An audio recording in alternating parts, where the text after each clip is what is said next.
to the floor here our beloved Kevin Clash.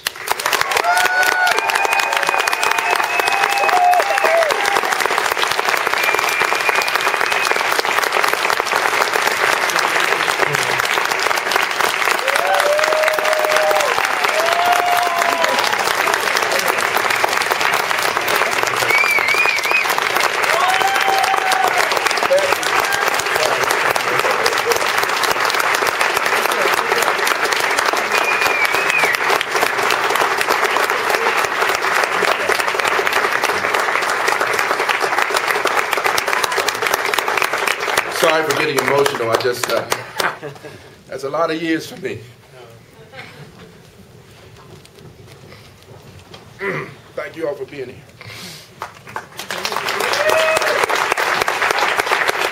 Any questions? Right here. First of all, thank you so much. I watch Sesame Street every day with my 4-year-old, and you're a part of my life, and thank you for this. Oh, thank you. My question is, where did you get that old footage of you with Kermit? Who filmed that? There was Can we there was a repeat show. the question, please? Say that again? Can we repeat the question? It was the young lady was asking me about the footage of Kermit Love, and the stuff when I was 17. It was a show called, I don't know if you guys, any of you remember. It was called Big Blue Marble, and I mean the most exciting thing for me about it is actually they called Kermit Love up and said, do you know a young puppeteer that we could interview with you? And he said, well, Kevin Clash. And so Kermit actually said to me, they want you to do this, but you need to shave. And I didn't even know I had anything on my face. So I was like, that's cool. I got peach fuzz.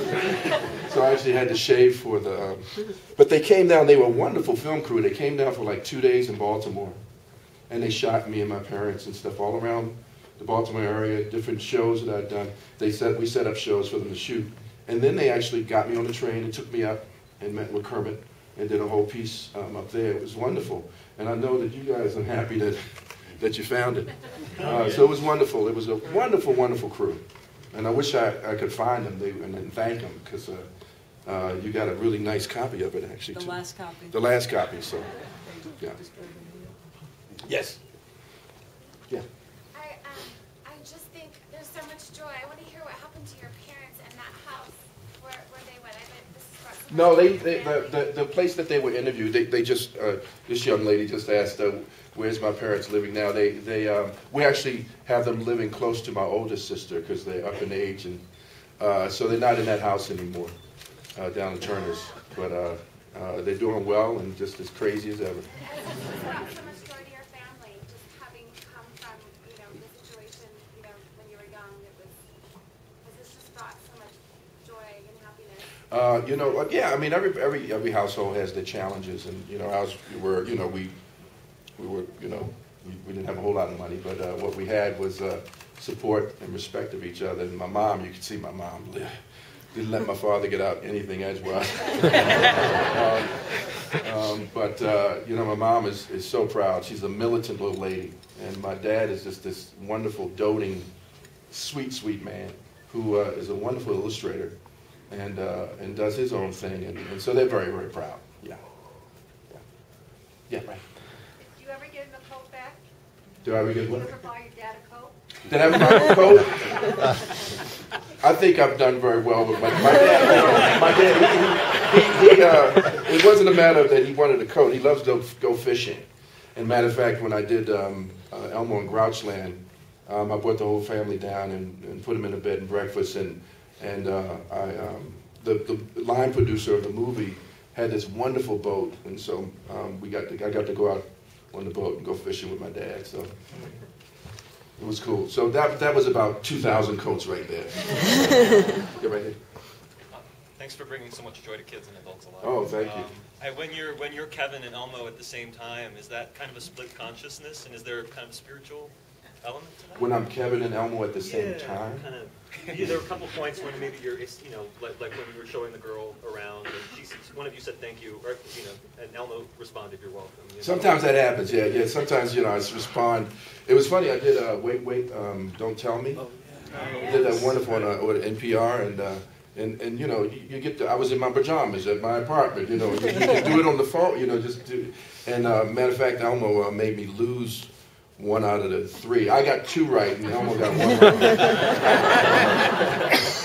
wrong. But I know how to laugh with my laugh and Elmo's laugh quickly, so it sounds like both of them are doing it at the same time. And so they kind of freaked out about that.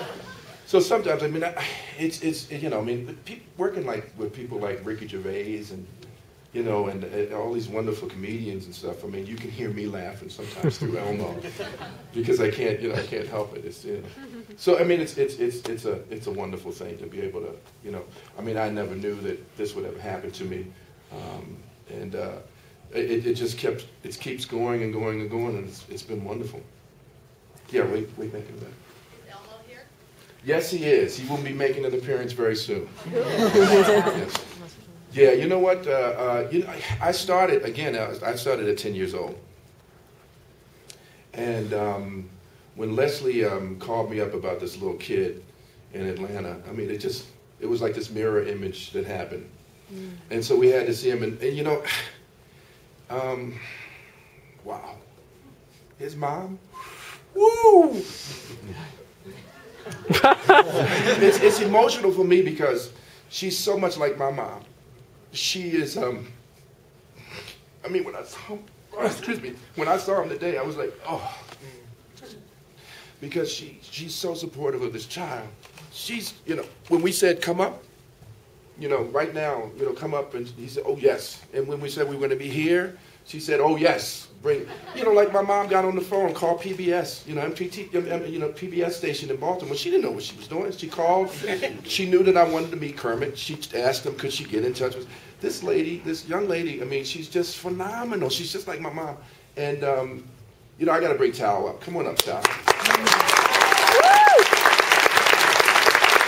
And your mom, come on up. Lisa, come on up, Lisa.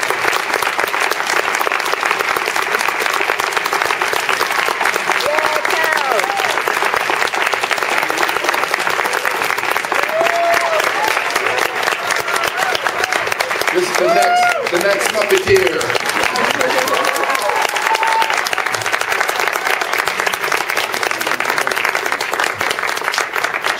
She wore red for me too. Also, I'd like to give a shout out to a special lady who came here with her boyfriend, who I love dearly. She's like a sister of mine. She's done so much for me. It's not to be. She's crying now. I'm sorry. She's the executive producer. I don't have any on either. So, the executive producer of Sesame Street, Carolyn Parenti.